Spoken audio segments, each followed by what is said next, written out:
Hello అండి, నమస్తే. Welcome to the spice route Telugu. ఈరోజు మన రెసిపీ వైట్ కుష్కా అండి. ఈ కుష్కా గ్రేవీ కర్రీలోకి చాలా టేస్టీగా ఉంటుంది.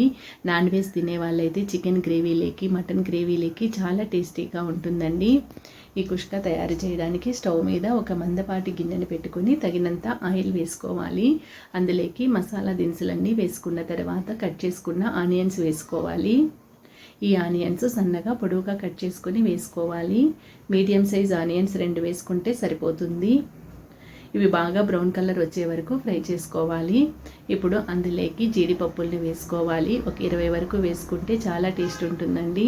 ఇవి ఆప్షనల్ మాత్రమే, మనకి నచ్చితే వేసుకోవచ్చు. అలాగే ఒక గుప్పెడు పుదీనాను వేసుకోవాలి. ఈ పుదీనా బాగా దగ్గరికి పడే విధంగా ఫ్రై చేసుకోవాలి. ఈ విధంగా ఫ్రై చేసుకున్న తర్వాత ఇందులోకి 2 టమాటాలు కట్ చేసుకుని వేసుకోవాలి. అలాగే పచ్చిమిరపకాయలను చీలికల్లాగా చేసుకుని వేసుకోవాలి. ఇది వైట్ కుష్కా కదండి, ఇందులోకి కారం వేయకూడదు. కారం బదులు పచ్చిమిరపకాయలు వేసుకోవాలి. అలాగే ఇందులోకి 1 టేబుల్ స్పూన్ అల్లం వెల్లుల్లి పేస్ట్ వేసుకోవాలి. ఇది పచ్చి వాసన పోయే వరకు ఫ్రై చేసుకోవాలి.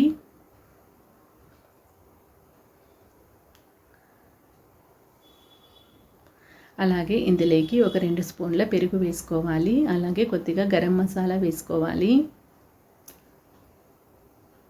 ఇవన్నీ ఒకసారి బాగా కలిసే విధంగా ఫ్రై చేసుకోవాలి. ఈ విధంగా ఆయిల్ పైకి వచ్చే వరకు ఫ్రై చేసుకుంటే సరిపోతుంది. ఇప్పుడు ఇందులోకి మనం తీసుకున్న బాస్మతి బియ్యాన్ని బట్టి వాటర్ వేసుకోవాలి. మనం బాస్మతి బియ్యం 1 అవర్ ముందే నానబెట్టుకున్నట్లయితే 1:1.5 వేసుకుంటే సరిపోతుంది. ఒకవేళ మనం ఒక 10 నిమిషాల ముందు నానబెట్టుకున్నట్లయితే 1:2 వేసుకోవాలి. నేను ఇక్కడ 2 గ్లాసుల బాస్మతి బియ్యానికి 3.5 కప్ వాటర్ వేసుకున్నాను. అందులోకి రుచికి తగిన ఉప్పు వేసుకొని ఎసురు బాగా మరగనివ్వాలి. ఎసురు బాగా మరిగిన తర్వాత ఒక 1/2 చెక్క నిమ్మరసాన్ని పిండుకోవాలి. అలాగే మనం నానబెట్టుకున్న బాస్మతి బియ్యాన్ని బాగా నీళ్లు వంపేసుకొని బియ్యాన్ని వేసుకోవాలి.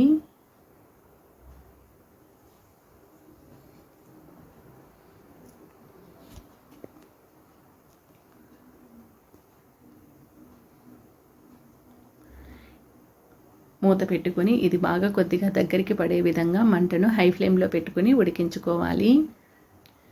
ఈ విధంగా కొద్దిగా వాటర్ ఉండే వరకు హై ఫ్లేమ్లో పెట్టుకొని ఉడికించుకోవాలి. ఇప్పుడు దీనంతటిని ఒకసారి కలుపుకున్న తర్వాత మంటను సిమ్లో పెట్టేసుకోవాలి.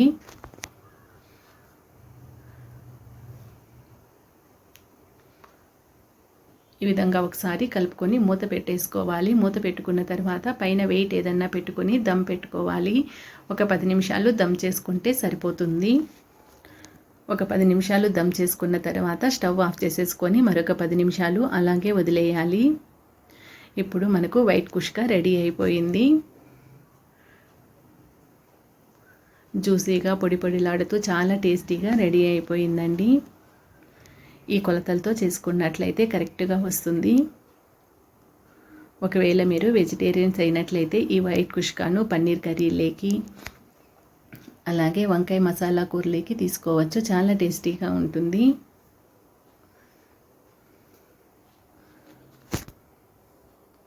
ఈ రెసిపీ కనుక మీకు నచ్చినట్లయితే లైక్ చేయండి, మీ ఫ్రెండ్స్ అండ్ రిలేటివ్స్కి షేర్ చేయండి. అలాగే ద స్పైస్ రూట్ తెలుగు ఛానల్ని సబ్స్క్రైబ్ చేసుకోండి. Thank you.